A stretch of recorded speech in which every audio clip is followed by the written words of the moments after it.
Welcome to a Vanguard news video without the bullshit. Let's get started. Even after the travesty that was the G material update, Vanguard 0 has miraculously managed to reach its 3rd year anniversary without succumbing to the 2-year curse of card games. I blame the Aichi and Kai simps who threw money at this game, just to see them in tux. But seems like 0 is in the endgame, as the Giza update is coming to the Japanese version this December 2022.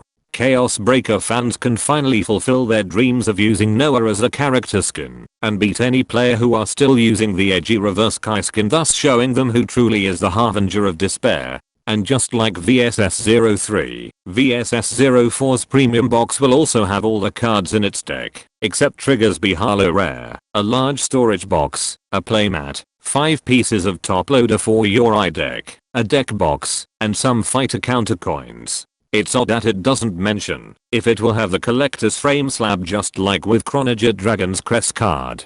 Seeing as this is a brand gate deck, it's highly possible that its new set order will be the one in a collector's frame slab. After 2 disappointing set order support for Thegrea, 2 new unit card support were revealed as well as 1 indirect support in DBT08. Universal Angel, when discarded from your hand during your turn, lets you pay 1 counterblast if you have a Glitter Vanguard to draw a card. I find it hilarious that Bushiroad is trying to incentivize Thegrea players to use her original ride line by placing a Glitter Vanguard requirement on a card that doesn't even justify the cost of a draw, and discarding her for either grade 3 Thegrea skill means you'd need to always have to open counterblast to maximize both abilities. Unless they give Thegrea an easy way to countercharge, there are better grade 1 cards to use in your lineup. Which brings us to the next card. Pink Moth Girl Maple, while in the drop zone, lets you call her to rear guard and get 5k power when you Persona Road a grade 3 or higher Vanguard during your ride phase and don't have another copy of her on rear guard.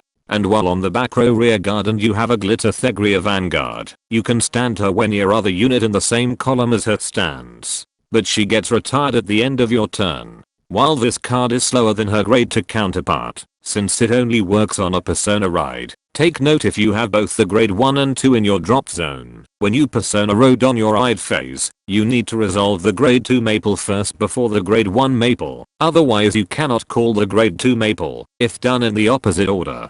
Expect the speculative market to overprice her just like her grade 2 form, since it's a card that calls itself for free from your drop zone.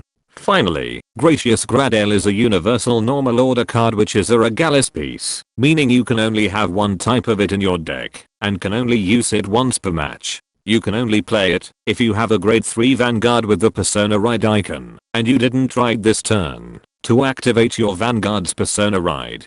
Think of this order card as your 5th copy of your grade 3 Vanguard. This order card, however, ironically doesn't work with Thegrea, since they require you to ride over the opposite grade 3 in order to use their ability.